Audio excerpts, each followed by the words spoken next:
Assalamualaikum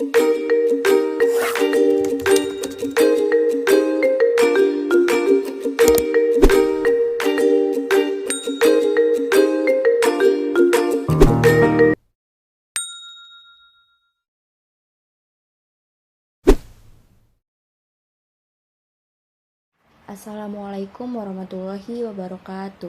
Hai semuanya, perkenalkan kami dari kelompok 6 ingin menjelaskan tentang faktor-faktor yang mempengaruhi kebutuhan.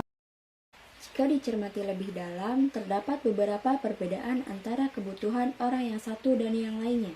Demikian halnya dengan perbedaan kebutuhan antara satu kelompok dan kelompok lainnya. Sebagai contohnya, kebutuhan seorang pelukis dan kebutuhan seorang arsitek tentu berbeda. Pelukis membutuhkan kuas, kanvas, cat minyak, dan peralatan melukis lainnya. Arsitek membutuhkan meja gambar, pena, penggaris, komputer, dan peralatan teknis lainnya. Terdapat beberapa hal yang menyebabkan perbedaan kebutuhan tiap individu. Perbedaan ini dapat dipengaruhi oleh kondisi lingkungan, agama, adat istiadat, dan peradaban. A. Lingkungan. Lingkungan merupakan faktor penyebab pertama yang memengaruhi perbedaan kebutuhan manusia. Manusia yang hidup pada lingkungan berbeda akan memiliki kebutuhan yang berbeda pula. Sebagai contoh, orang yang tinggal di daerah yang beriklim dingin cenderung menggunakan pakaian tebal dan makan makanan yang berkalori tinggi agar badan mereka tetap hangat. Sebaliknya, orang yang tinggal di daerah beriklim panas cenderung berpakaian tipis dan menghindari makanan yang berkalori tinggi.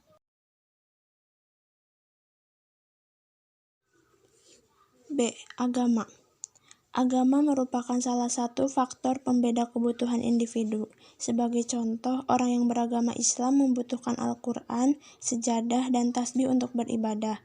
Di lain pihak, penganut agama Hindu menggunakan bunga, dupa, dan perlengkapan lainnya untuk melaksanakan ritual keagamaan.